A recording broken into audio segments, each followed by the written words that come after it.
Anna woke up to the morning sun shining through the thin pink curtains of the tiny office she'd been sleeping in for the past 3 days. This was not her office, but Faye's office in Faye and her husband Joe's home right outside Philadelphia. It wasn't a great accommodation by any means. Anna was sleeping in her sleeping bag under Faye's desk, but it was much better than what Anna had to endure in the past year. Anna had been living with her abusive ex-boyfriend until a month ago when, after another drunken fight, he threatened her with a kitchen knife. Anna knew then in her guts that she had enough. She packed some essentials while her ex was sleeping and left for work to never return again. It was not an easy decision to make. She left behind most of her belongings and, most importantly, her cat Missy, whom she worried about every second. Her ex could barely take care of himself with his alcohol problem, let alone a cat he never really loved. But Anna knew she had to go, that this was her path. Since then, she had been couch surfing with various friends and strangers, and 3 days ago, she took the train to the home of Faye, her childhood best friend, whom she hadn't spoken to in 10 years. Faye did not seem surprised at what had befallen Anna, but true to her nature, she welcomed Anna in her usual calm and equanimous demeanor, letting Anna stay as long as she needed without asking unnecessary questions. Anna was so grateful that she broke down crying the first night she spent in Faye's office. Presently, she unzipped her sleeping bag and sat up on the floor, reaching for the glass of water Faye had thoughtfully placed next to her the night before. The winter sun was shining a glaring light through the curtains onto the bookcase.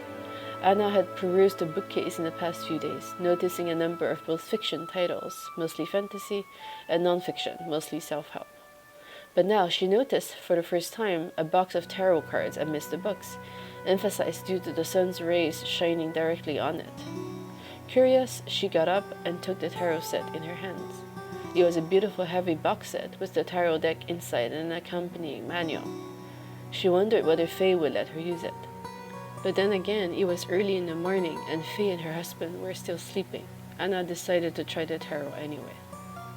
Anna had seen her mother years ago using tarot, but she had never tried it herself. She hesitantly took the card deck and shuffled it. Then, spreading the deck into a fan with backside up, she hovered her hands on the deck, eyes closed, until she felt compelled to pull out a card. She picked it. She decided she wanted to do a 3-card past, present, and future spread, so she picked 2 more cards. She could feel her heart race slightly while she prepared to flip the cards over. She flipped the first card, representing the past, death. She felt goosebumps all over. Of course, death. She had left her ex, but also her home, her belongings, her beloved cat, and her town behind.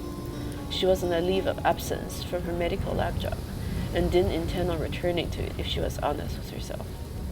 Energized by the card confirming her situation, she moved on to the next card. She flipped the present card, the Hermit. Right on, again. She reminisced about the past month, where she spent a lot of time thinking to herself and journaling in various people's homes. She needed time to find answers. Where was she heading for the next phase of her life? She had a feeling that the next card would be the most important one. She flipped the future, the 2 of Wands. This one was a bit more interesting. She took a deep breath, closed her eyes, and tried to think of what it was trying to tell her. She realized that she'd been mulling over how she was to start over again.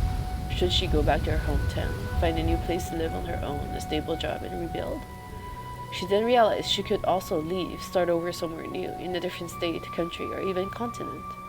She was facing a choice, but whom was she kidding? She'd wanted to leave that town since her early teens and travel the world on her own. And she realized now that nothing was holding her back. It was time. Just to be sure, she pulled out another card to confirm her reading. She flipped it over. The world. Suddenly, tears poured out of her, almost dripping onto the cards on the desk. She pushed the cards away and let herself release her emotions. She sat down on the floor and gently hugged herself. She took deep breath, and she took another sip of water. Feeling better, she got up, put away the tarot kit as she found it, and went out of the office room. Faye was up, making coffee downstairs. "Morning, Anna," she greeted. "How are you?" "I'm going to Europe," Anna replied with bright eyes. "Wonderful," Faye said, almost as if she was expecting this declaration. "It will do you good. I've known you since childhood, and I've always known you don't belong here." "Really?"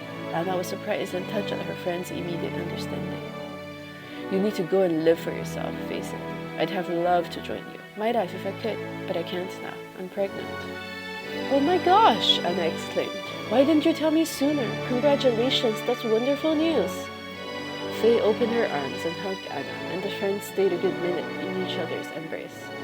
I'm so happy for you, Faye said. I'm so happy for you too, Anna replied. Finally, they let each other go, both feeling giddy, like they were back in elementary school again. Breakfast, shall we? Faye asked. Heck yeah, I'm starving.